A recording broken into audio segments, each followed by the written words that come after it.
There she is. Okay. Let me introduce you to some of our elected officials. First of all, our state representative, Terry Leo Wilson. City Councilwoman Marie Robb. County Commissioner Joe Giusti. County Constable Jimmy Foley.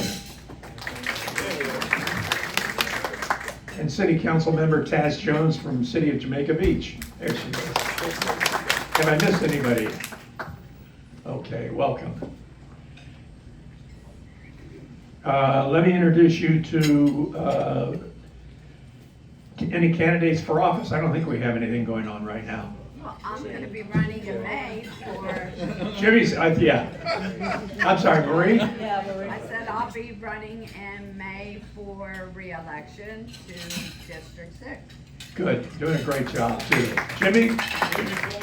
Your next Galveston County Sheriff. There you go. Way to go. That's positive. Okay, if we can approve the August 19th minutes and the August 31st financials. So moved. Peggy? Craig? All in favor? Aye. Okay. Lieutenant Sean Migues, West End Galveston Police Report.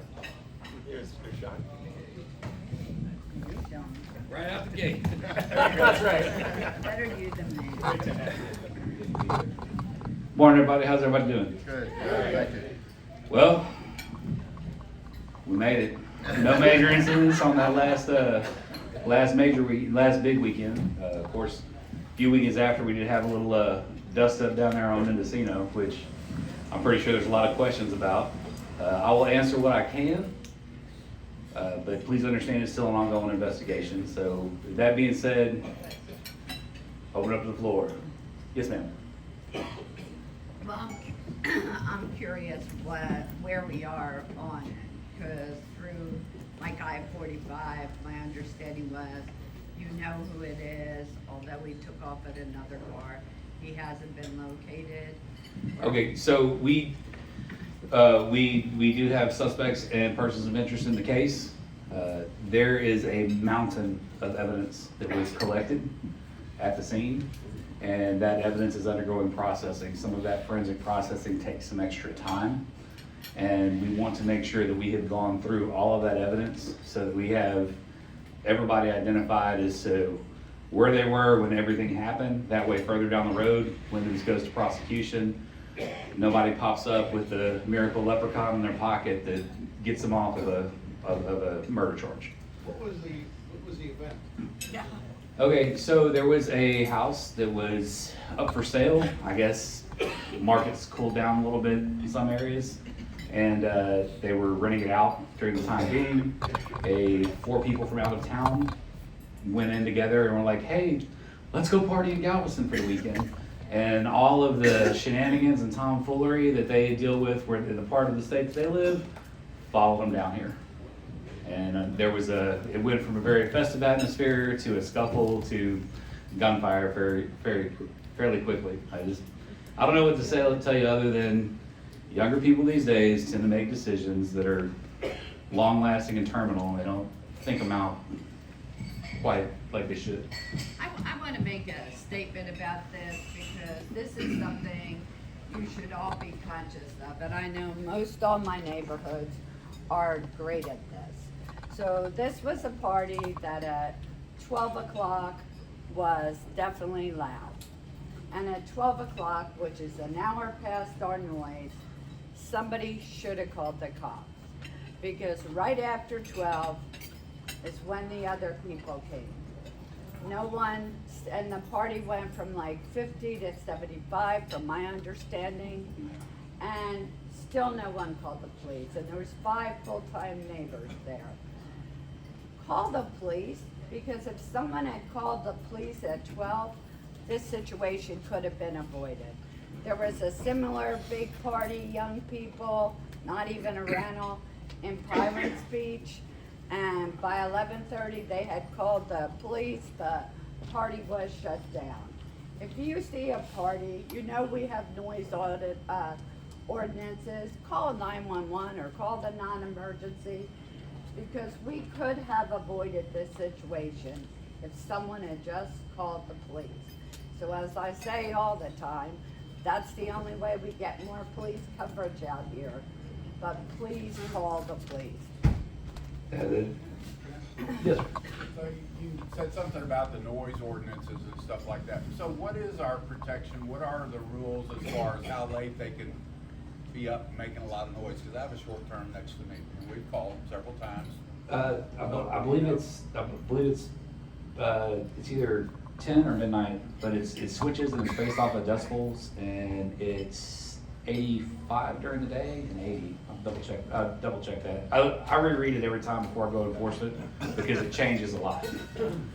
And so we measure it from the property line where the noise is being received, and if it's over that decibel reading, then we can go have them turn it down. Like after 10 o'clock or after midnight? Or? I believe 10 o'clock is, I believe between 8 and 10 are our hours.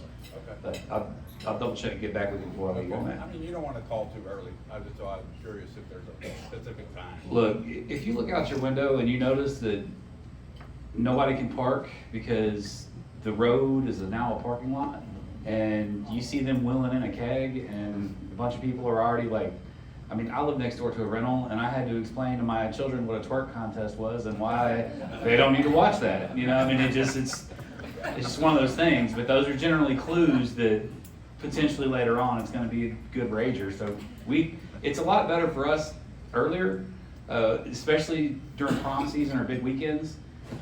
I can swing through when all the proms are in town. It's really easy. I just go right down the seawall and then swing by Moody, and I can tell which 12 schools are here and who's going to be a problem. And it's easy because what happens is somebody's like, hey, I saw like 10 kids and a bunch of alcohol at like 2 in the afternoon. I love Pirates Beach. They'll let you know. Cool. Roll right out there. It's amazing what happens when you knock on a door and, hey, who rented this house? My mom. Yeah, where's mom? She got it for us. So that's great. That doesn't work for me. Get her on the phone. And once you start explaining to a parent that, hey, that $5,000 cash deposit that y'all put down is about to be gone in the next 20 minutes. If I don't have somebody that's 21, they leave their hotels and come down and collect up all the alcohol, and the party gets shut down. And then it goes back to the original 12 girls or 10 guys or whatever that were supposed to be there. That's the problem. I know for a fact when my kids are out in public and they go to school, they're great, they're perfect little angels because their teachers tell me this, right? But I live with them. I know my children. Like I already know. They're both in high school. I can tell you now, the phone calls I know I'm gonna get as a parent, it's like, hey boss, your daughter concocted this. Like, my daughter is gonna be the silent mastermind that stirs the pot and then walks away. My son is gonna be the one that calls me from underneath the bush, Dad, the cops are looking for me. I'm like, we're there. Yes, sir.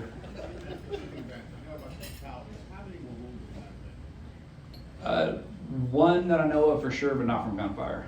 There was a big, like I said, there was a big brawl when all this broke out. So as far as putting a specific number of who was wounded, it comes down to what do you consider wounded. If I got elbowed in the face and I have a black eye, technically I'm wounded. We know that one person sought treatment at a hospital and was treated and subsequently released that same night.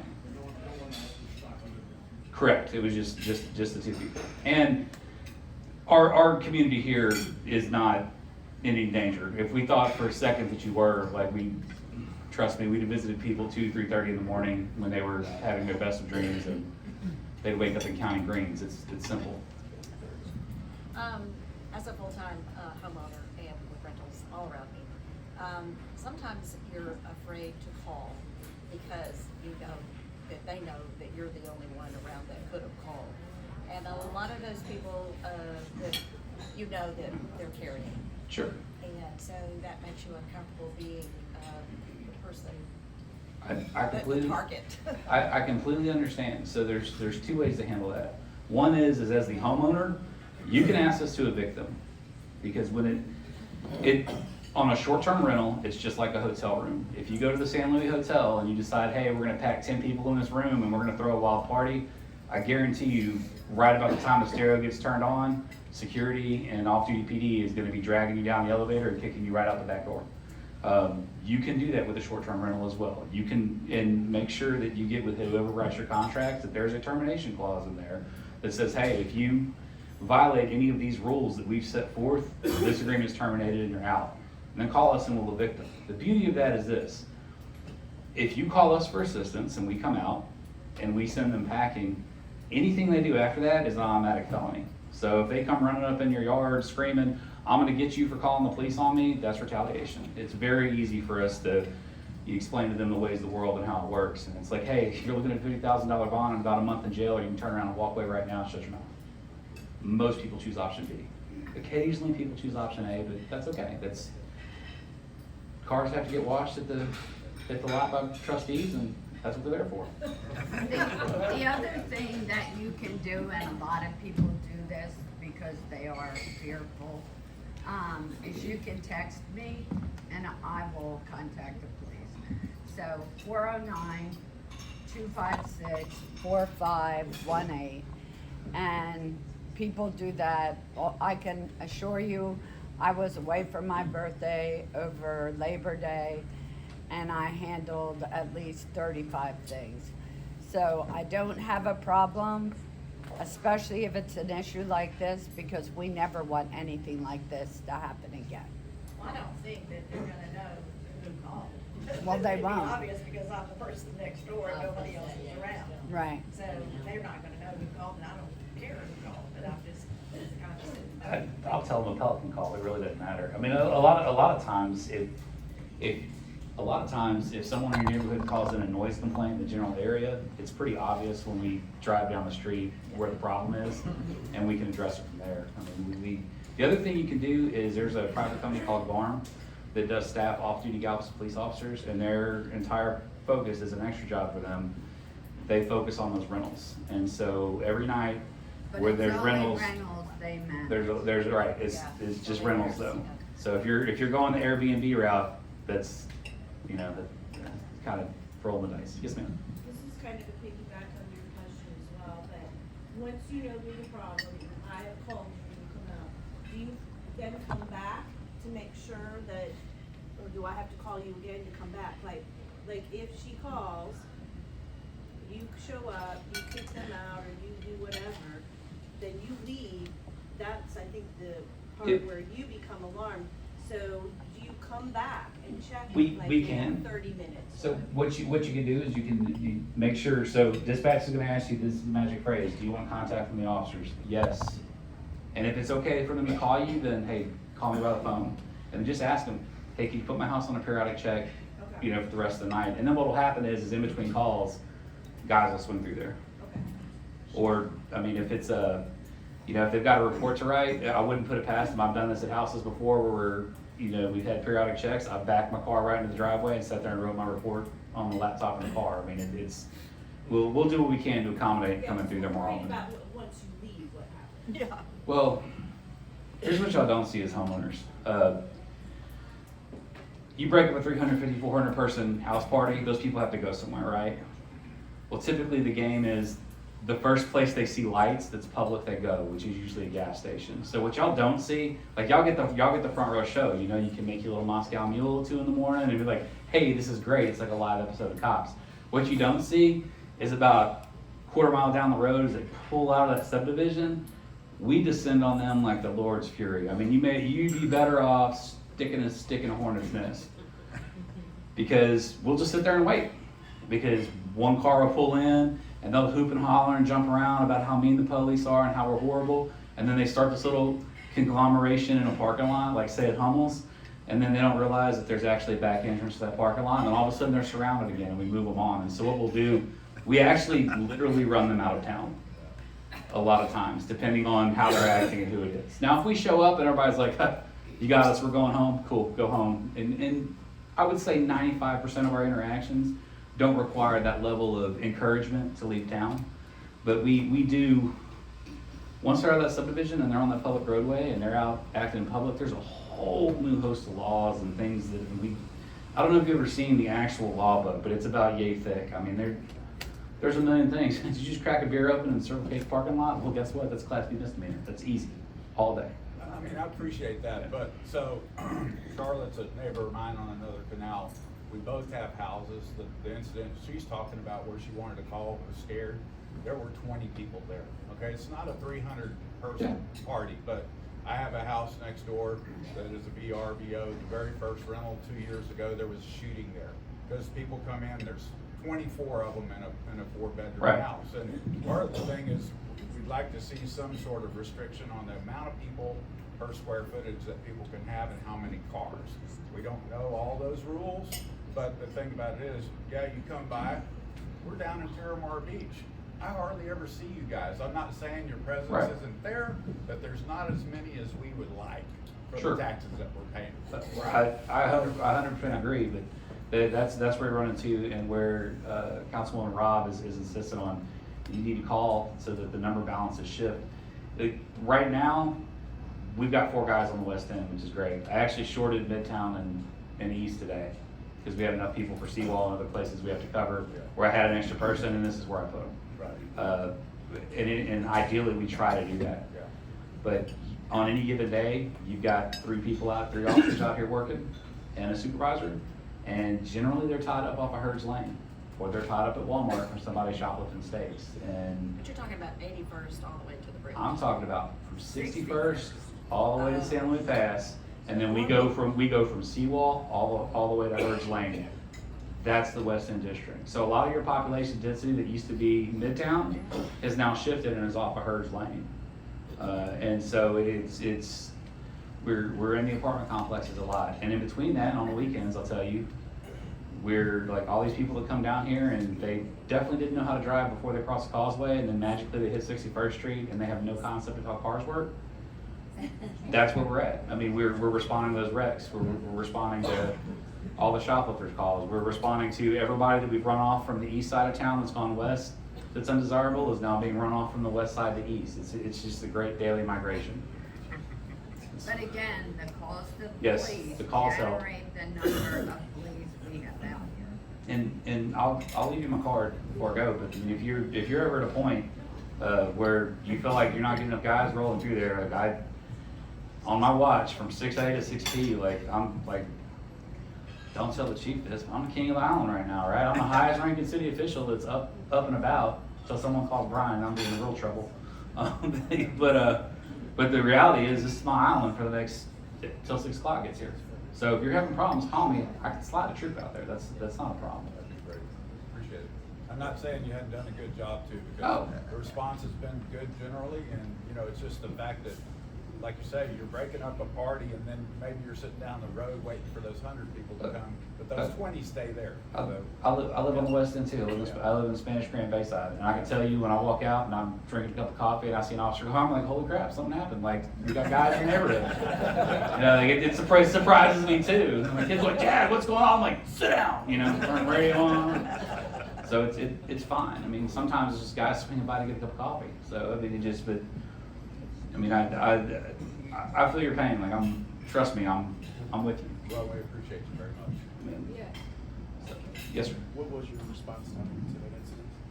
I think we had people there within 4 minutes or so, give or take. And we actually, I think we had some people that were actually working that barn detail that were Pirates Beach-ish. I don't want to tell you how fast we were going, but I can tell you, if it was Back to the Future, we'd have been in 1960 right now. We were moving. And that time of night, it's really easy to get around the island. Anybody else? Thank you. All right, thank you very much. Appreciate what you do, Chuck. Okay. Well, our next presenter is Lieutenant Colonel Ian O'Sullivan. He's the Deputy Commander of the Galveston Army Corps of Engineers. I saw a presentation that he made at the Rotary Club of Galveston, and it was something I thought the West End would like to hear. So let me introduce you to Lieutenant Colonel Ian O'Sullivan. No, thanks, Jerry. I appreciate it. You guys all hear me? Yeah. Oh, man. All right. Can you hear me without the mic? No, not as well? Okay, good. I'll use the mic then. So, as he said, my name is Lieutenant Colonel Ian O'Sullivan. I am the Deputy Commander for Mega Projects. at the Galveston District, which I think is the coolest name in the entire Army Corps of Engineers. Just by way of background, I'm a graduate of the United States Military Academy at West Point, with a degree in geospatial information science. It's a great school, beat Navy.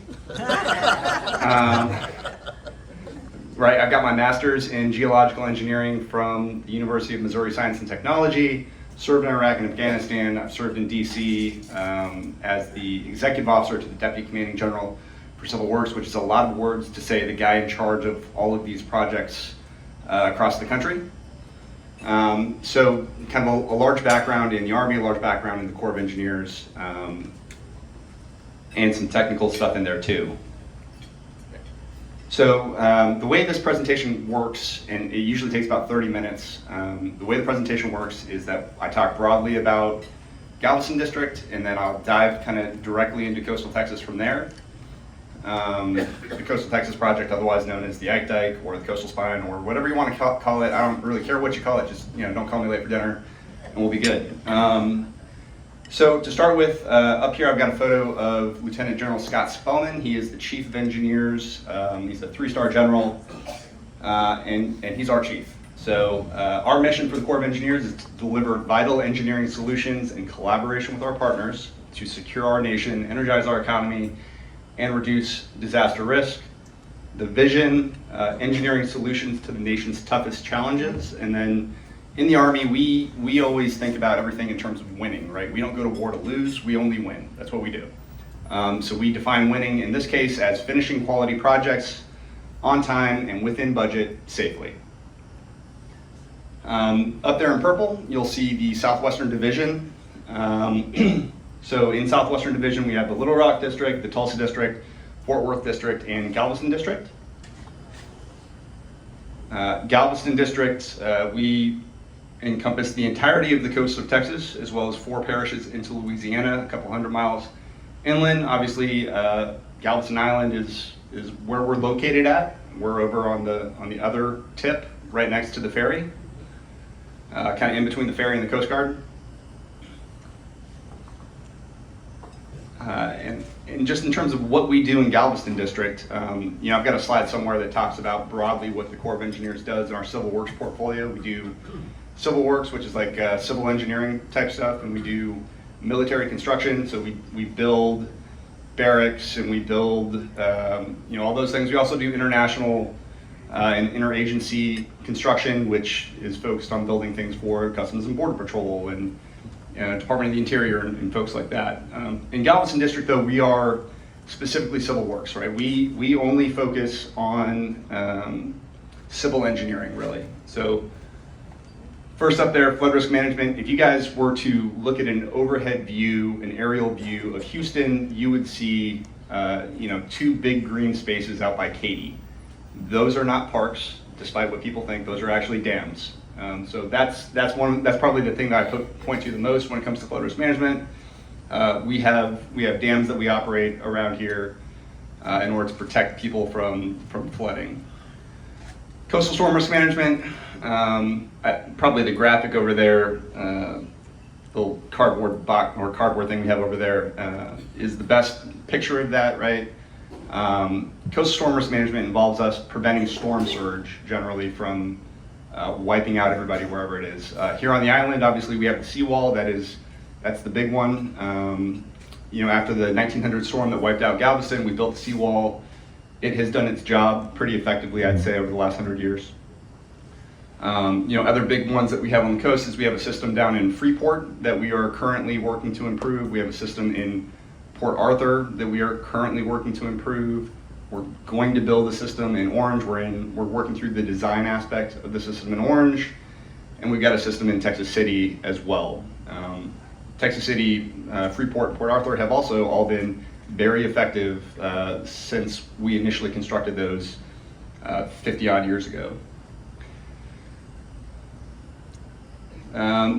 Emergency management, the only thing I like to say about that one usually is, hey, if we've got a hurricane inbound, right? So Hurricane Laura is a good example, right? In 2020, Hurricane Laura looked like it was going to hit here, and then it shifted east, and it looked like it was going to hit Port Arthur and Orange, Jefferson County, Orange County.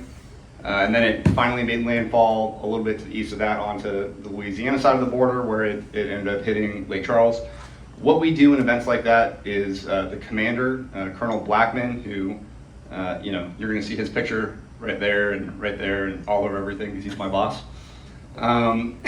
He and I will both go out and we'll embed with county judges usually in order to make sure that we are providing the best engineer information that we have available on hydraulics and hydrology, right? Like, what is the storm surge going to look like if it hits the coast here?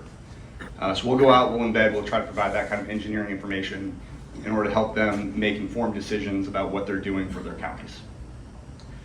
And then, of course, after an event, we'll go through and we'll do the Blue Roofs program. We'll help to put tarps over people's houses and remove debris and do those kinds of missions. We're FEMA's best contractor, is what I like to say. Ecosystem restoration I will talk about in a couple minutes, but that's pretty self-explanatory. Regulatory, I know I've already had one conversation about some of our permitting that we do. I'm sure that if you're doing any construction on Galveston Island, you're probably having to take a look at your permits through us. That's our regulatory division. They're nice people. Please don't hate them. Please be nice to them. I like them. They're good folks. And then navigation. That's the wrong one. Navigation. I would tell you for the relative deep draft tonnage, which is what I like to focus on. We on the Texas coast have a huge mission, right? The Texas coast has about 25% of the nation's deep draft tonnage, right? Huge economic driver for the country. Here in the Houston, Galveston, Texas City complex, and passing through the Houston Ship Channel on the east end of the island, we see about 13% of the nation's tonnage in any given year. In terms of ranking the ports, right? The Port of Houston is number 1 in the nation. Texas City is number 20, Galveston is number 46. When you combine number 1 with 2 of the other top 50 ports in the nation, obviously you have by far the number 1 location for tonnage. So huge economic impacts for the nation at large whenever we talk about impacts to this region. Now in the Army, the way that I think, the way that I've been trained to think, is, when you look at an operation, you look at things in terms of the situation, then the mission, then the operations is kind of the way that you execute things, then you talk about logistics after the fact.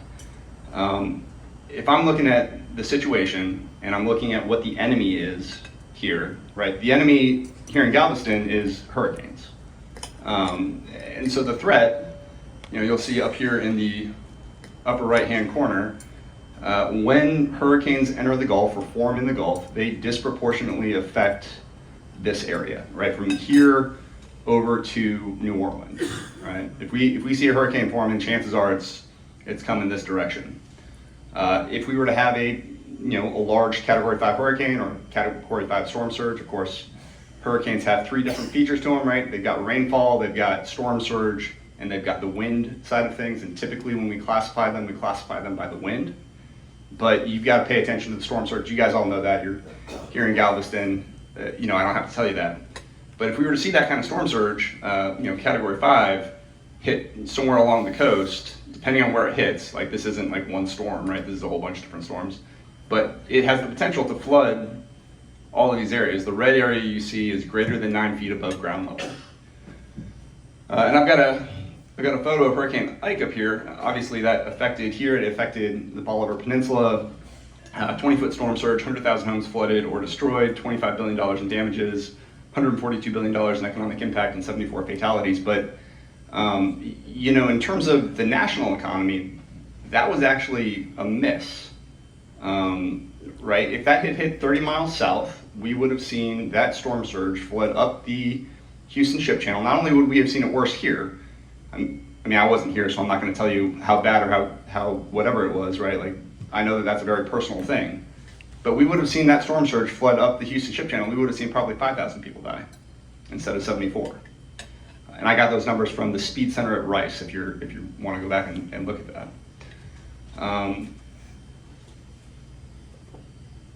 So what that brings us to is how do we prevent that, right? We talk about the Coastal Texas Project a lot in the Corps of Engineers.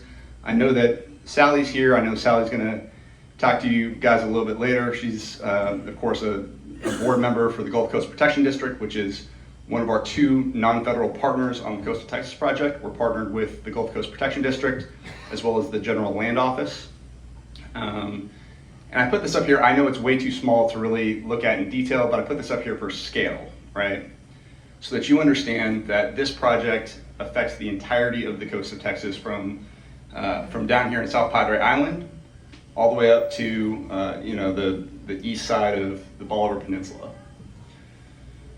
And I can talk more about any of those features that you guys want to talk about. But I think the only other thing really important on this slide is probably the cost, right?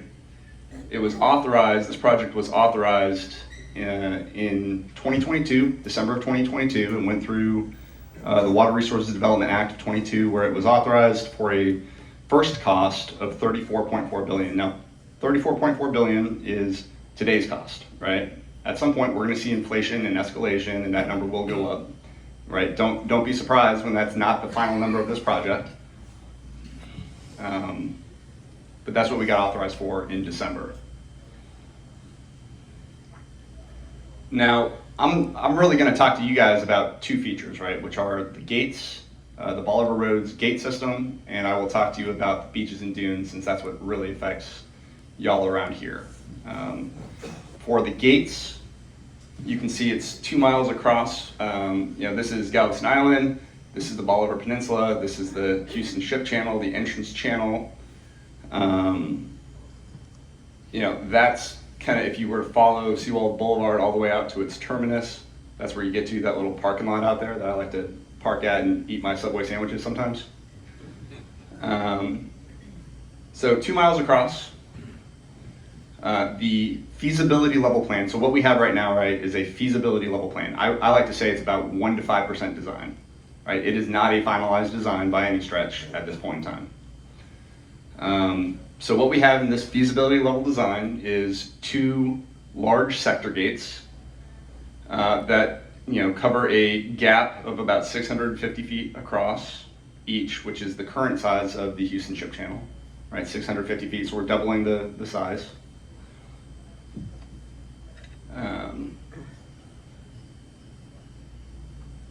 You can kind of see those 2 125-foot smaller sector gates. The reason that we're doing smaller sector gates is because, frankly, I don't really want pleasure craft and sailboats playing chicken with, large tankers going through those bigger channels.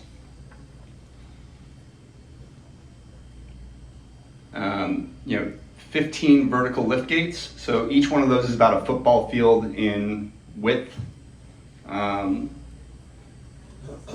then we are going to have some shallow environmental gates, and the reason for these is really to allow for some of the environmental considerations that we've got to worry about, right? Like, it turns out small fish don't want to go through, and play chicken with tankers either, right?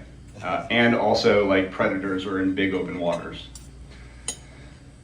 Now, a couple things to note on this. Talking with one of the folks in here earlier was about these sector gates and what that's kind of based on. I would tell you that's a pretty common design across the world for where these mega projects are at, right? Like right now in the Netherlands, at the Mazelant barrier, they're doing their annual closure today. And our project manager is actually out there doing some technical exchange information with the government of the Netherlands. But they're doing that closure today. There's also a system in Italy. There's a system in St. Petersburg. There are systems kind of around the world that are fairly similar. So we didn't just pull this out of our, well, in the Army we call it our 5th point of contact, but that's a good, paratrooper reference for you. Yeah. I'm missing here, so they don't look the same. What doesn't look the same? Up in the right corner, and then what you got across here.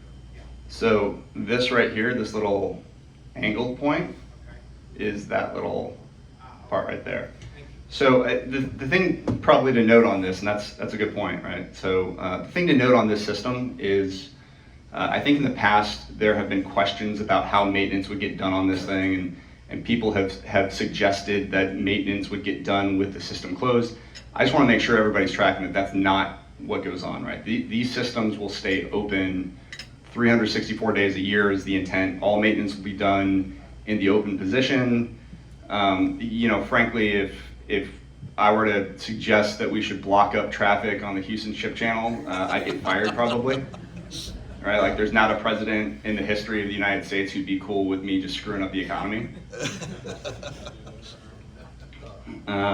So yeah, these will predominantly stay in the closed position. Probably once a year we'll look to close them just to test the system.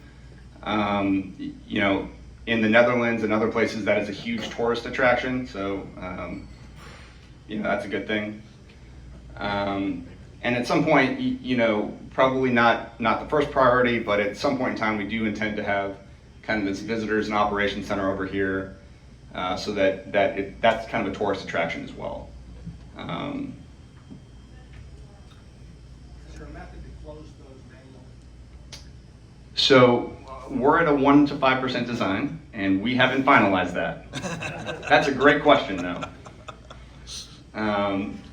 So that brings me then to the beaches and dunes, right? When you look at this system, you have to look at it as a system, right? It is not individual elements operating on their own. They don't operate if you don't have the whole thing built, right? So if I put a big old gate across the Houston Ship Channel, where does that water go when it smashes that gate? Well, it goes left, right, or it goes left. That's right and left, right? Yeah. It goes east or west, right? And if it goes down here to the west and it skirts along the seawall, because we did a great job of constructing that, it's eventually going to go around the seawall and up into the bay. So we've got to make sure that we build the flanking protection on both the west and the east side, okay? Now, what does that look like? In areas where there's not houses, you're gonna see something like this, right? This is kind of what we have right now. A single dune with a kind of a small beach. We're gonna add a second dune, and we're gonna extend the beach. In places where we have houses, it's gonna end up looking like this eventually. There will be walkovers, drive-overs. That is a requirement that we still have to maintain. You're gonna have a 250-foot beach. Here's a good graphic on that, right? You're gonna have a 250-foot beach. You'll have a double dune system. The first dune at 12 feet above sea level, the second dune at 14 feet above sea level. It'll be built from the vegetation line out. And if you wanna talk real estate, I've got our chief of real estate here, Tim Nelson. Tim, raise your hand. There we go. He's the smart guy on real estate. Please ping him after this and poke him in the chest a bunch of times. He likes that. Yeah, he lives for it. In terms of ecosystem restoration, right? So the Gulf Coast Protection District is our non-federal sponsor that we are partnered with for what I'll call the gray infrastructure, but it's not really fully gray, right? Like we do engineering with nature. We focus on trying to construct things in sustainable ways. But GCPD is our partner for all the stuff that I just talked about. The Texas General Land Office is our partner for the ecosystem restoration features. And generally what those are going to look like is a series of breakwaters, right? That's a breakwater. Marsh restorations, beach creations, and making some oyster reefs. Yes, ma'am. So when you're talking breakwaters and eco restoration, where are you placing those breakwaters? Yeah, so the question is, where are we placing breakwaters when we're doing ecosystem restoration? Depends on the feature, right? If we want to talk about that in depth, really, probably the most applicable one here is G28, which it's a weird numbering system. You're gonna have to forgive me on that. The way the system works is literally the first letter is the county, and the numbers associated with that are that, like, we looked at like hundreds of different viable options, and then we selected the number associated with that. So we haven't renamed this thing real well. Technically, G28 is the Bolivar Peninsula and West Bay GIWW, or Gulf Intercoastal Waterway Shoreline and Island Protection Feature, right? Long title. But on this one, where we're placing the breakwaters is on the landward side of the Gulf Intercoastal Waterway. We're placing it there for a couple different purposes. Right, we have to make sure that the things that we're building on ecosystem restoration are not just ecosystem restoration, right? We do these things for multi-purpose, or they're all multi-purpose features. And in this case, we're placing it there both to restore the ecosystem, but also to protect the shipping channel, the intercoastal waterway, the Gulf Intercoastal Waterway, right?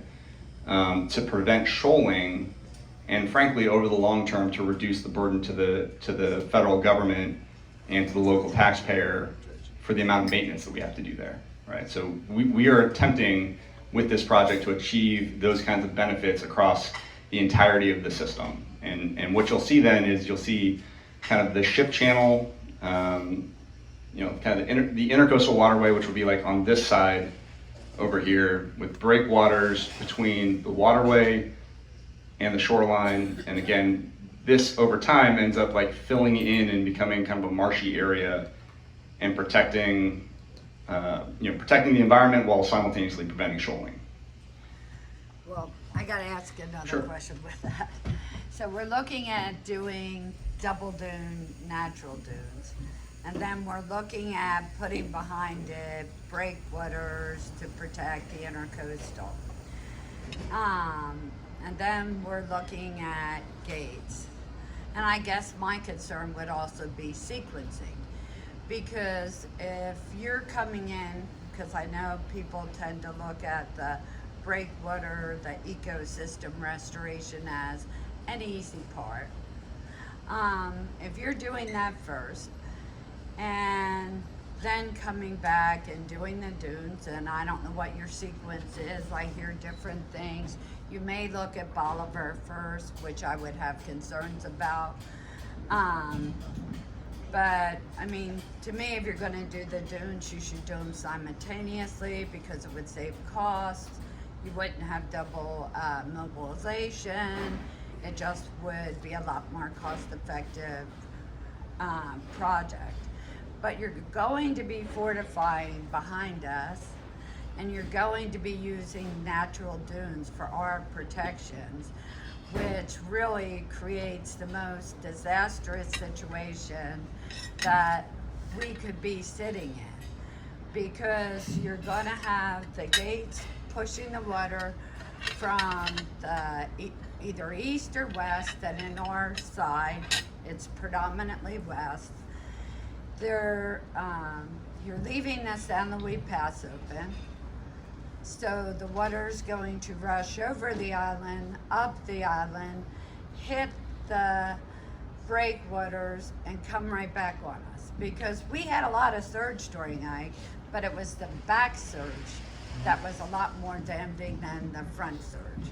So on the ecosystem restoration features, I don't want you to think of this as a wall. It's not a wall, right? It's a breakwater. Well, it's a breakwater, right? And the purpose What's it of made out this, of? well, the purpose of this, right, is this creates a marsh.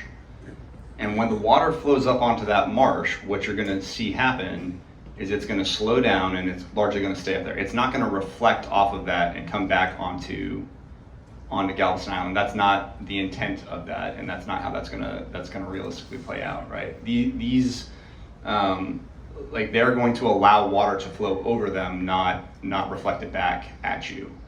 And I can talk more about sequencing here in a couple of minutes. I've got a slide that we can walk through some of that. But no, like I understand your concern there. I don't want to minimize that in any way. I would just tell you that the purpose of the breakwaters and the way that they're going to function is they're not going to reflect water back here. If anything, they're going to prevent water from coming back as quickly, because water will flow up there, get kind of trapped, and then not be able to make its way back. When we're talking about some of the quantities of water we're talking about, though, like, there's a lot of water. There's a lot of water. There's a whole lot of water. Right? And that's why the beaches and dunes are extremely important to just preventing that water from even getting back there. But, I mean, I'll just add one more thing, because I don't want to take away from your talk. Sure. What makes the Netherlands system, I've been there 4 times, what makes their system so successful is they use fortified dunes. And you know I'm passionate about fortified dunes. I know you are. And we will end up with fortified dunes probably before this comes in. But a double dune system lasts about a New York minute with a freakish high tide. And so our buffer is going to be a double dune system. Granted, I'm happy we're getting that when we get that, because it'll be more sand than we ever had. But we also know this is costing a lot of money, and it's going to be about successes. So I hope that as we move forward with this, we have the flexibility of putting some sort of fortification perhaps behind it, that you all will work with us. We just had our first fortified dune project come on since the early 2000s, but I'll leave you to your talk, sorry. No, Very so passionate. I got it, and ma'am, I know that you're passionate about this. Yeah. I know that you're passionate about this. We've obviously talked about this on multiple occasions.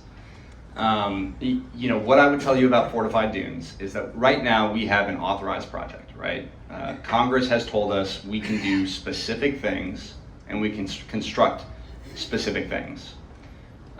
If we're going to change that, and I'm not saying that we can't, or that we can't come back in the future and modify, or that we can't do things like that, but if we're going to do that, there's a very deliberate process that we have to go through that can take a long time.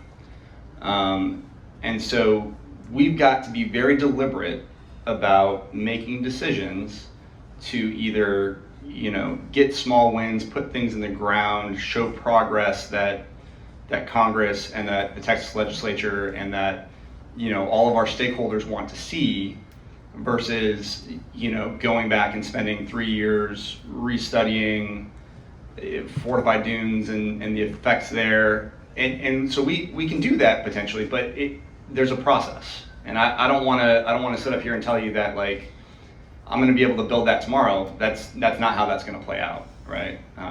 So there's more conversation to come on that, right? And you're always welcome to swing by the office anytime you want and have a conversation with me about it. I will. Well, I know you will, and that's good. And I know that you talk to Sally on a near daily basis, and Sally's got my cell phone number, and we'll go grab lunch and we talk about that as well. So I am tracking your concerns there, absolutely. Maybe not the exact answer you want, but that's the answer I've got for you right now. Okay. Project status. So, like I said, right, we went through and we did the study. We got a congressional authorization to do a new start. We executed the study. From there, we have to write what's called the chief's report. The chief of engineers approves that report, sends it up to the assistant secretary of the Army for Civil Works. A lot of words again. He sends it over to OMB. They send it to Congress. Congress then authorizes that project in the Water Resources Development Act. In this case, it was December of 2022. So we got WRDA authorized, and then from there we have to wait for appropriations. So on this slide, and I'll talk about that in a second. I'm flashing people with pointers. I'm sorry about that. So we'll talk the money side of that in just a second here. But really what I want to point out on this slide is just, we're kind of at the beginning of design right now, right? Like I said, 1 to 5% design on the Bolivar Roads gate system. We're further in some features, we're less in other features. It just depends on which one we're talking about. We've got to get some appropriations. When we get some appropriations, we'll be able to start moving out on design, and then depending on the feature, the length of design will take different amounts of time. The length of time to design the Bolivar Roads gate system, that's that's going to be a good 7 to 9 years of design, right? It is an incredibly complex system. It's a novel system. You know, it will be one of the largest in the world of its kind. You're going to be able to see it from space. It is the largest project that the U.S. Army Corps of Engineers will have ever undertaken. So, you know, we've got to be very deliberate about that. Other features, things like the beaches and dunes, things like the ecosystem restoration, like we do those things pretty regularly across the country. So we probably get the design done on that faster. We probably get those in the ground faster. It just depends on what feature we're talking about. Now I put this slide together for y'all just to be able to talk off of it very briefly. Our priorities, my priorities personally on this is number one, we've got to make sure that we sign agreements with our non-federal partners, right? The way the process works, you saw, you know, design up there, and then you saw construction up there on the last slide, right? So there are specific agreements that we have to sign with our partners at each stage. Prior to getting deep into design, we have to sign what's called a design agreement. And that allows us to say, hey, you know, GCPD, we're on the same page. We agree to do the design for this project. We agree, and now we are both financially liable for, you know, moving this thing forward. And we're not going to spend money at risk on either side of that because we've agreed to it. That design agreement, I will tell you with GCPD, we are currently staffing that between our two organizations. Our lawyers are talking. We have kind of a model agreement of what that's going to look like, and we're trying to move it forward. We have already signed a memorandum of understanding for working kind on design, which all that really means is that GCPD can spend some money if they want in order to move certain parts of design forward. But we got to be careful, right? Because if we don't have federal appropriations and we're, you know, and the GCPD is spending state dollars, they've got to be comfortable with the things that they're going to spend money on, because you don't want to, you know, spend money and then not see things get appropriated and then just waste the taxpayer's dollar, right? Like I'm a resident of Galveston County, and I'm very worried about where my tax dollars are going. So we do have that agreement. They do have the ability to spend some money in terms of doing some initial looks at things, and I know that they're having conversations about that. I won't put words in Sally's mouth. That sounds like a bad idea. Right, with the Texas General Land Office, we're kind of in the same spot there. I'd say our agreements with the GCPD are a little bit further ahead than they are with the General Land Office. But we're moving forward with both of those. We know that that's incredibly important to get into design. Once we get ready to get into construction, we have to sign what's called a project partnership agreement, which is like the financial, like legal tool to obligate both of us, you know, to move into construction together and really spend big dollars. Number two, get the engineering right. I can't stress enough how complicated some of the features of this project are. Like I said, the largest civil works project in the history of the Corps of Engineers, and we built the Panama Canal. You know, there are a bunch of things that are going to have to go into this. What you'll see out here on West Galveston, on the beaches and dunes, the first thing that you're likely to physically see, I mean, we'll be doing stuff in the background, we've got modeling we got to do, and a bunch of stuff like that, but the first thing you're likely to physically see is us going out and taking geotechnical borings, right? You're going to see people drilling some holes out on the beach, you know, trying to understand what the subsurface looks like. I'm a geological engineer, and I'll nerd out on this for like hours if you guys really want. I don't think you guys want to hear me talk about that. I do. You do, awesome. We can be friends. So, you know, but we know we've got to do the geotech work. We know we've got to do environmental site assessments, right? We got to make sure that we're not about to dig up a whole bunch of hazardous waste. And, you know, on the pristine beaches out here, I'm sure that's not an issue, but in other places in Texas, that is an issue. Yes, ma'am. And the plan is to do that on simultaneously in phase 2 for both Bolivar and the West End at the same time. Yeah, so since that's your question, I will jump down to number 3 and 4 there, right? So we need to deliver visible results, that's important. And then in the sequencing side of things, yes. The way that we have discussed this, and Sally has been very clear with me about what she wants to see. And I'll be very clear. Good, you should be very clear with me. I work better when people are clear. I'm a soldier, I don't like passive aggressive. And we women work together. I'll be very clear. Good. The clearer the better. I'm used to getting yelled at, it's not a big deal.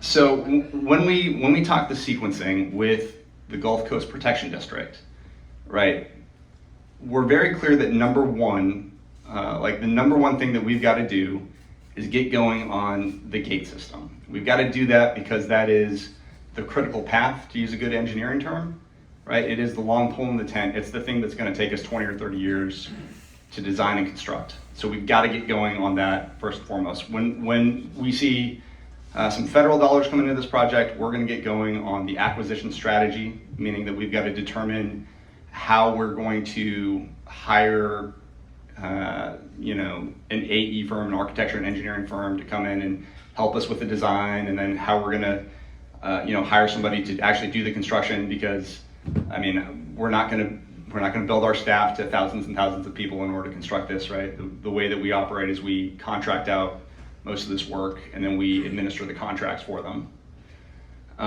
So that's kind of the thing that we've got to get going first, because it's the long lead item. And then the second focus for us is moving forward on the beaches and dunes for Galveston and Bolivar simultaneously, right? As long as we're not introducing fortified dunes at the outset here, right? Because again, that can delay things. But we're trying to move forward simultaneously, because we know that the first thing we need to do is get NEPA clearance, right? The National Environmental Policy Protection Act, right or wrong up there? My bad. NEPA, right, basically governs governs our environmental clearances. We have to get environmentally cleared, and what's not cleared right now is our sand source. We have a sand source that's pretty far offshore. The GLO and the GCPD are getting ready to do a study of some closer in sand sources that have the potential to save us a lot of money if we can get those cleared. If we can find them and get them cleared. So that's what we're working on first. We're going to do that on both sides simultaneously. And then in terms of which one actually starts to get constructed first, what I will tell you is that will depend on the speed at which we can clear all the other hurdles, right? The geotech, the cultural surveys, the NEPA clearance, all those other things have to get done before we can construct. And we've got to make sure that we are working those simultaneously. It's just one may come to fruition faster than the other. And I'm not going to make any claims as to how that's going to play out. It's just going to be a function of how it actually happens. I don't want them to lose sight that the West End in particular, the Galveston Island is the economic driver, Yes, ma'am. not the Bolivar. Tracking. And Bolivar is my area as well. Yep. I'm just saying realistically, I'm hoping they will. And let me, I'm gonna jump in here Go real ahead. quick, because I think this is a really critical point that you have to think about. Our main mission right now, and Lieutenant Colonel can't talk about this, but I can. Our main mission right now is getting federal funding. Yeah. All right, that's it. Yeah. We gotta get federal funding. And the way you're going to get senators and representatives from South Carolina and Kentucky I agree. and Michigan to vote for this project, money for this project, is gonna be that gate system. That gate system is the economic engine. Now, we have a current administration who has placed a high priority on nature-based solutions, on protecting and addressing disadvantaged communities, and sustaining local economies. Well, you know what? The West End of Galveston does all three of those. Yes, it does. Okay? Because Galveston is a very diverse community. We have a 79% rate in our free lunch and reduced lunch school children. And this is a local economic center, but this is an economic center for the whole frickin' state. Yes. Okay, pardon my, You didn't say you know, anything okay? All right? Frickin', Sally, double frickin'. So we are meeting the administration's priorities.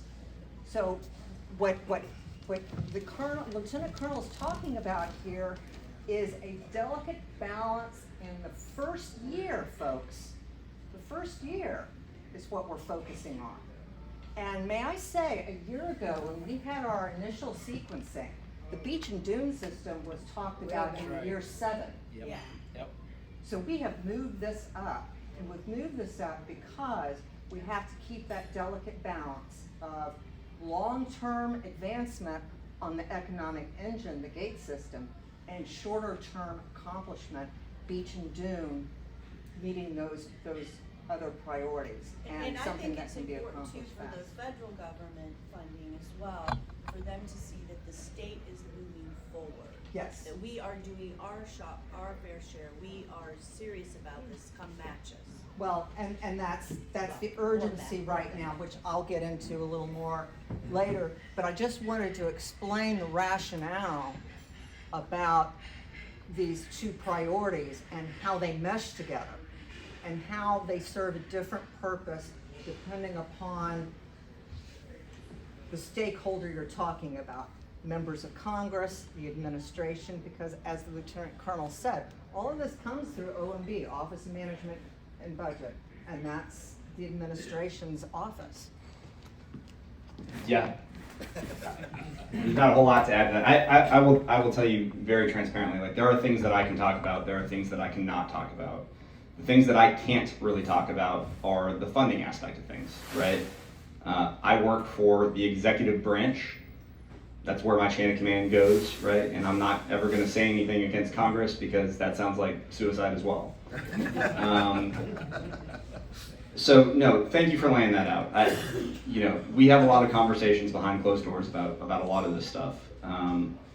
And what I will tell you that the Assistant Secretary of the Army said about 3 weeks ago when he was in Galveston, because in the last 3 weeks we've had both the Assistant Secretary of the Army, which is our first appointed political official in my chain, and we've had the Chief of Engineers, General Spellman, down here looking at these things and talking with us about this project. And they're doing that because in terms of timing, right now we're doing a couple different things. We're going out and we're submitting our budget to OMB for the next couple of years, as well as we're taking a look at different funding streams. There are multiple funding streams out there that this could get funded under. We have our regular appropriations process, which if we go that direction, I will tell you that there's not, it's probably a slower start than what we would anticipate. Then there are supplemental bills, which there's the bipartisan infrastructure law, which was passed was that last year? Yeah. It was last year. And what Mr. Connor, the Assistant Secretary of the Army said 3 weeks ago was that there's $1.1 billion left in that account right now that they still have to allocate. And he fully acknowledged after a long lunch with us, sitting down and having a conversation about this, he fully acknowledged that this is an important project and that he's aware of how important this is. Now that's not a commitment from him, and I don't want to put words into my senior leaders' mouths because again, that's how you get fired.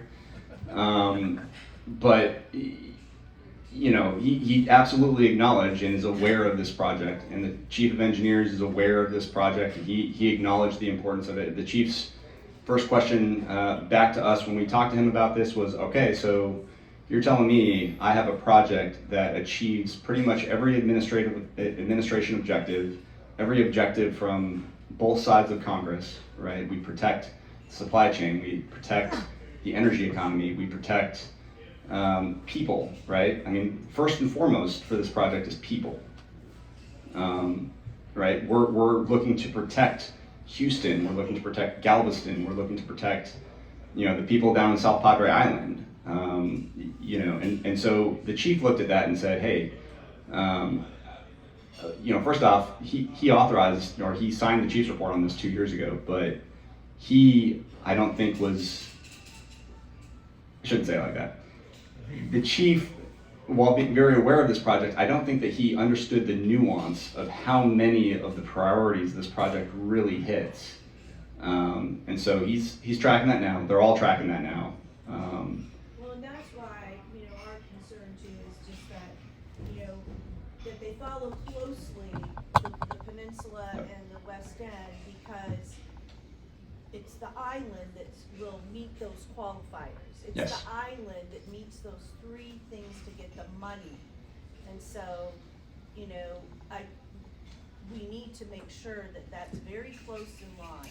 And let me just add one thing to touch upon Representative Leo Wilson's comments about the non-federal share. I was in the meetings with the Assistant Secretary, and I was in the meeting with the Chief of Engineers, and I said point blank, this is a critical juncture. The state legislature has $200 million on the table, and they're sitting at that table. Across from them is an empty chair. The feds, Washington, Congress, OMB, I don't care who wants to write the check, but somebody has to sit in that chair and show some money. Because our greatest concern is the legislature will look at that empty chair in 2025 and take that money and allocate it someplace else. And we cannot let that happen. And, they both acknowledge it is so incredibly rare to have a non-federal sponsor already sitting at the table with some money. Okay, and this is not a small amount of money. So, that point has been made very strongly, repeatedly, and we are going to continue. And Congressman Weber is very aware of this situation, and that bill money, the bipartisan infrastructure law money, sitting there unallocated is our quickest way to accessing some federal funds, which is what we're pursuing aggressively. Yes, ma'am. I know, I'm sorry, but just the way I am. And I guess in everything that you were just saying, and I agree with all these folks 100%.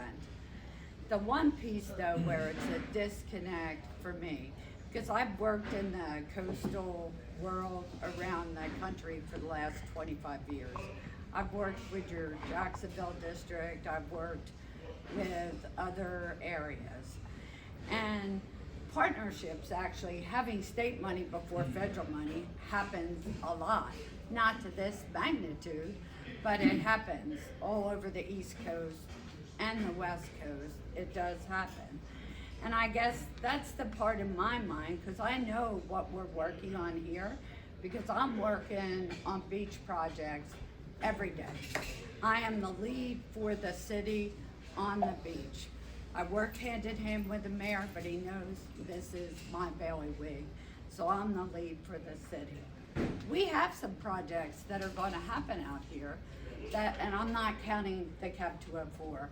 I'm talking about state projects, and I don't understand why you're not being more aggressive on getting your MOUs. So monies that are going to be used out here, which would actually make it easier to have your first beach project on the West End, could be advanced as part of your federal share. And I've been asking this question about the MOU for this project for probably a year now. And I have no choice but to move forward, because my responsibility is to protect the people. The people hired me for this full-time free job. I have to protect public and I have to protect private infrastructure. And we're moving forward. We can't wait. I can't let buildings fall. I can't let people die. And yet, every time I ask the question about the MOU being signed, I see an MOU for ecosystem being signed for beach stuff when we have $35 million already in progress for a beach nourishment. Like, why aren't we combining those things more? So, just for clarity, we do have an MOU signed with the GCPD that covers the beaches and dunes and the design of the beaches and dunes. We do have that, right? But there's a difference in terms of designing the specific features as authorized by Congress and placing sand on the beach generally, right? So, I mean, you mentioned the CAP 204. I never count on that. Okay. What I would just tell you is that there is some very specific legal restrictions, and I'm not a lawyer, and I'm not going to pretend to be a lawyer. Federal can't Right. match, I know that. So we've got to be very deliberate about those conversations, and we've got to make sure that if you guys are doing something, if the GCPD, as the non-federal partner and sponsor for this portion, is doing something, we've got to make sure that we're documenting that correctly, and we've got to go back and get that cleared in order to have it be work in kind on this feature of the project. But no, we do have an MOU signed with PD on this. GLO's, the MOU for the ecosystem restoration stuff is what's lagging behind right now. So. Well, it's also the dredge use on the work that's being, I mean, as you explained it to me, there's some complication in terms of what is allowable in kind when using dredge use versus what's authorized for the coastal. Yes, ma'am. So when you talk about the sand that we typically place on Galveston Island, right, that sand comes out of the Houston Ship Channel, and there's a different NEPA clearance process that we have to go through for that. In order to get the quantity of sand that we're going to require in order to actually really expand beaches here, and to address this element of the Coastal Texas project, that sand can't come out of the Houston Ship Channel. There's just not enough of it, right? And everybody does. Right, and everybody knows that. So we've got to go through this specific separate NEPA process in order to clear the sand that we're going to use. That's one of the main differences between those. Yes, ma'am. But I think we also, well, at least I want to be clear. If it came down to, if we put the CAP 204 further west, and it would slow down something in the large project, then we'll keep putting it where it is, because eventually it ends up west anyway. And I do hope that you're looking at the San Luis Pass as one of those sand sources, because if you look back on your studies that were done by Nick Krause of Vicksburg, of your Vicksburg district, he has tremendous studies that tells you that's where all the sand sits. So I hope you look at that. Much easier question. Yes, sir. All this stuff. Why is there going to be no protection provided at the San Luis Pass where the bridge is that goes over towards Freeport? Is that You're saying why are we not like closing that up? yeah, in terms of protection, or what's the idea? So, two things. On the north side of that, obviously we're putting beaches and dunes. On the south side of that, on Follett's Island, we're partnering with the Texas General Land Office as, let's see. Oh. The B2 feature, which is right here. Basically, you can't see it very well, but basically what we're doing is we're creating beaches there in order to protect the environment as well as to protect the Blue Water Highway, right? Because I mean, you drive down there, you see it's eroded essentially up to the highway, right? So we're gonna protect that.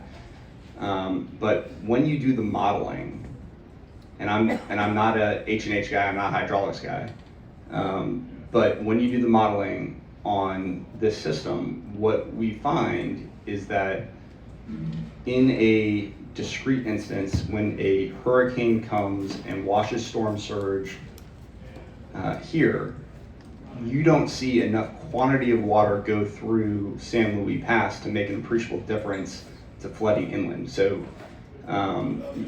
you know, the analogy I like to use is it's like, you know, sucking the Gulf through a straw, right?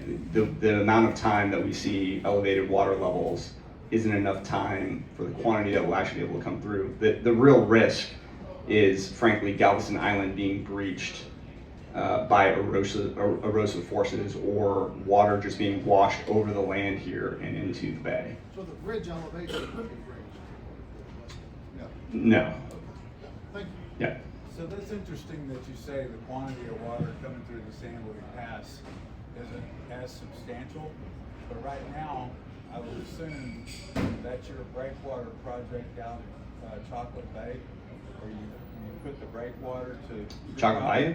Chocolate Bayou to protect that channel going up Chocolate Bayou. I mean, that's a huge breakwater project that probably a lot of people haven't seen unless you're out there fishing. So, you know, I mean, you've captured a lot of bay area there too. Is that going to be pumped into? Is that going to be a marsh?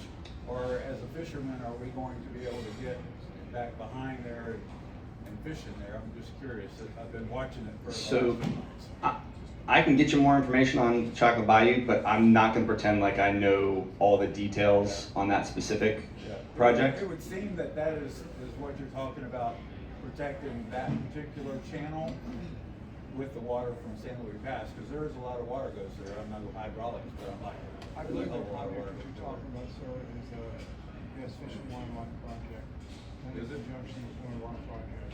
Okay. That was actually a Fish and Okay, a Wildlife. CCA thing or something? The CCA thing or something? Yeah. Okay. Good. It's pretty big.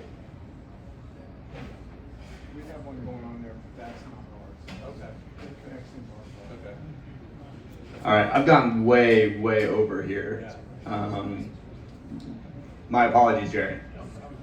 Oh, okay. You want to hear it? Am I good to take any more questions, or? I yield my time to him. Okay, thank you, ma'am. Thank you, ma'am.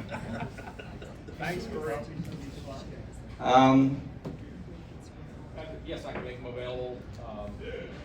Yes. Sure. I'll probably just post them online on the. Okay. I'll have you link here in a bit. I got to figure out where I want to put it. Will those gates supply any extra security, from a security perspective of anyone trying to come in or outside? From like a national physical security? No. I mean, that's not their purpose. I didn't think so, but Yeah. I was just curious, because it seems to me that the Port of Houston in that whole area is highly at risk for what it provides to the nation of the world, and I've always wondered how, I don't see any ships around it, actually, but you're saying it's really relatively unprotected, compared to the other coasts, from any attack. I would defer to the Coast Guard on that one. Those coasties are good at that stuff. What I would tell you on that gate system in terms of concerns that we hear from the port is, and y'all might have seen in the news a couple months ago, right? There were some articles out about, hey, the gates are gonna jam up traffic and ships aren't gonna be able to go through the gates and stuff like that, right? What I would tell you and what I've told the port and what I've told the Houston and the Galtex pilots is, because we're at a 1 to 5% design, right? We know that we have to go through an iterative process to get that right. It's not right now. And so we know we're gonna have to go through and do ship sends. We know we're gonna have to do a whole series of things to make sure that gate system doesn't impede commerce, and that allows for, consistent traffic flow through there. Again, if I were to block up the #1 port in the nation, I'd be out of a job very quickly. So that's the one real concern that we hear back from Port of Houston, though. We've already seen it all lined up. Yep. Okay. Any other questions out there? I'd like to live long enough to see. Sure. So, me too. No, right, like it depends. It depends. That's the honest answer is it depends. Our fastest path is probably about 20 years to get to full construction and operation of the gate system. Now, depending on the feature, it can be a lot faster than that. Beaches and dunes, it's probably faster than that, significantly faster than that, right? But part of it is tied to funding levels, right? If we get $100 million a year for 20 years on a project that's first cost is $34 billion, well, that ain't gonna do it, right? If we get, I think originally what we communicated publicly was our funding strategy was to ask for $100 million the first year, $500 million the second year, and then $2.5 billion a year after that until project completion. That's very challenging for the federal government from just a fiscal standpoint, right? The entire budget of the Corps of Engineers Civil Works program, our requested budget was, over $7 billion, like $7.4 billion for FY 24-25. I think Congress came back to us. The House said it was 9.6, maybe it was 9 billion something, and the Senate came in at 8.9 billion. Right. So, and that's for the entire nation, right? And the federal government has about $100 billion in backlogged construction projects for the Corps of Engineers. So, to get $2.5 billion a year consistently is going to require some innovation, and it's going to require a lot of support. And I would say that in conversation with our partners, in conversation with our leaders, like, people acknowledge that that's a significant challenge.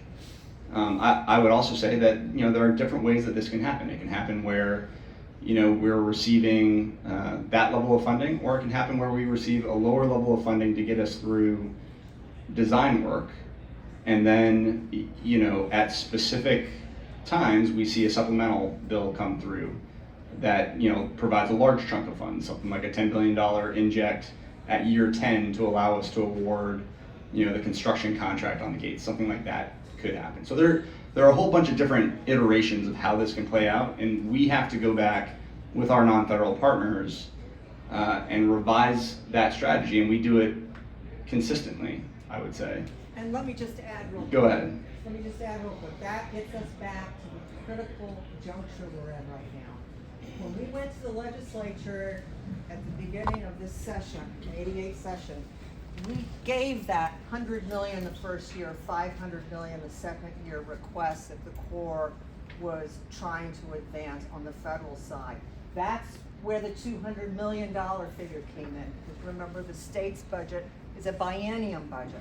So that's $200 million over the first year and second year, which in effect acts as a match to that $600 million 2-year amount that the Corps was looking for.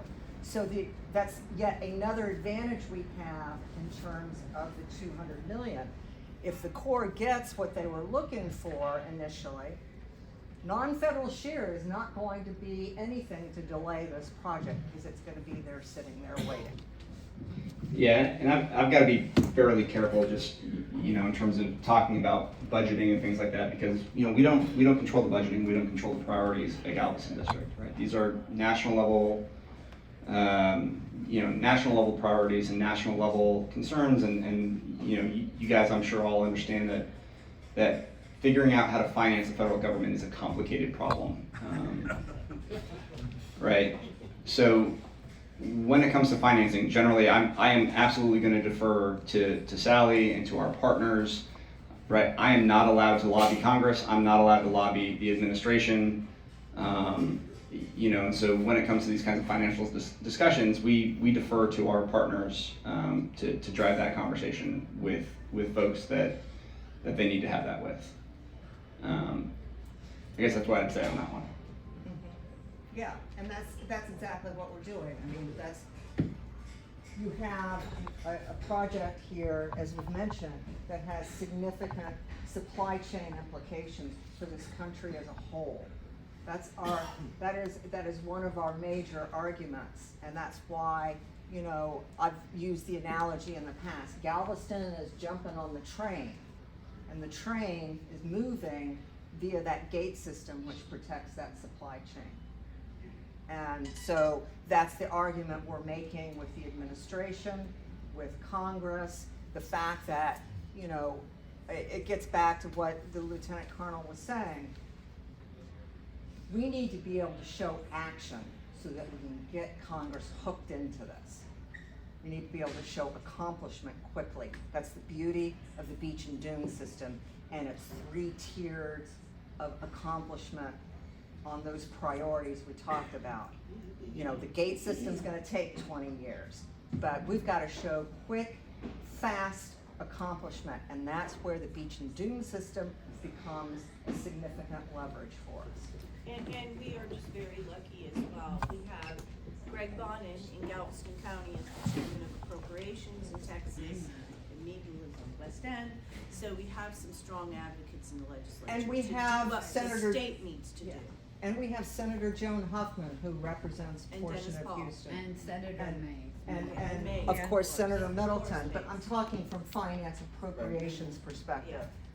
The 2 chairs, Senate and House, in the state legislature, that write the state budget are from our region. Exactly. And that, it doesn't get any better. Yeah, it doesn't, so we need to do it now. All right. We good? I'll stick around at the end here if you guys have individual questions that you want to come talk about. Yeah. Thank you. Yeah. All right.